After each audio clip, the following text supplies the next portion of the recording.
आपने वो कहावत सुनी है, 9 पार होते ही मलाह बेकार लगने लगता है।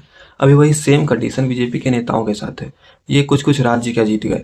इन्हें अब लोगों का, पब्लिक का जो क्वेश्चन होता है वो इन्हें बकवास लगने लगता है। उनका सवाल इनके लिए घंटे का सवाल हो जाता है। वो मरे जिए, इनसे अगर कोई वो सवाल करे तो वो घंटे का सवाल हो जाता है। इंदौर को भारत का सबसे साफ शहर कहा जाता है, पर पानी जैसे एसेंशियल चीज ही अगर दूषित हो, उस राज्य को साफ कैसे कहें। पर अगर फिर भी नेताजी से इसके बारे में आप सवाल पूछ लो, या इसके हालात ऐसे क्यों हैं, इनके बारे में आप नेताजी से पूछ लो, तो उनके लिए बस फालतू का सवाल हो जाता है। बहुत सारे लोगों को अभी तक जो रिफंड की बात कही गई थी वो भी नहीं मिला कैलाश जी, और पीने के पानी की ठीक से व्यवस्था छोड़ो यार, तुम फोकट प्रश्न मत पूछो नहीं, यार। फोकट नहीं, ये तो मैं तो वहां होकर आया हूँ। क्या क्या क्या घंटा हो गया है बात। कैलाश जी बात ठीक से कीजिए। हाँ नेताजी, आपने सही ही तो कहा है। 7 लोग ही तो बस मरे हैं, उनमें बस एक छोटी बच्ची ही तो मरी है, और 1000 लोग ही तो अभी बीमार पड़े हैं। जब तक 50 से 60 लोग मरेंगे नहीं, 3000 से ज्यादा लोग बीमार नहीं पड़ेंगे, तब तक ये बस फालतू का सवाल है। नेताजी के घर में तो आरओ लगा हुआ है ना, उनको घंटे का प्रॉब्लम है। आम लोग मरे या जिए, नेताजी के परिवार के लोगों को तो कुछ थोड़ी ना हुआ है, इसलिए उनको घंटे का टेंशन है।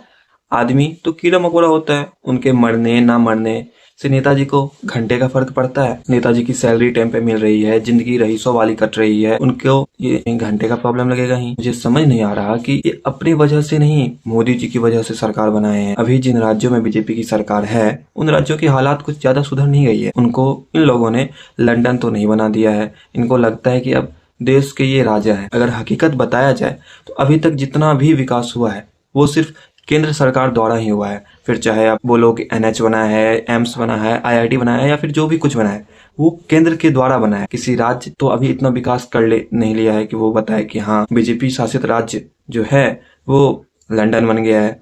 पर फिर भी इनको ये सब अगर पूछ लो तो उनको बस ये घंटे का सवाल लगेगा और फालतू की बातें लगेंगी। अब इनको लगने लगा है कि हमको बोलने वाला है कौन, हम तो इस देश के राजा हैं। पर इनको पता नहीं है, या फिर इन्हें बता देना चाहता हूँ कि एक टाइम पे कांग्रेस को भी भ्रम था, पर टूट गया ना। आपको हम इसलिए पावर में लाए हैं क्योंकि मोदी जी है, और आपकी भी हालत कांग्रेस से ज्यादा कुछ अच्छा है नहीं। जो अभी आप ऐसे बयान दे रहे हो या फिर ऐसे कुछ, इससे तो वही लगता है कि आप में और कांग्रेस में अब कुछ ज्यादा अंतर बचे नहीं है। तो अगर पब्लिक का मूड घूमा तो फिर आप भी कांग्रेस की जगह पे चले जाओगे, और फिर सत्ता में कोई तीसरा पार्टी आ जाएगा।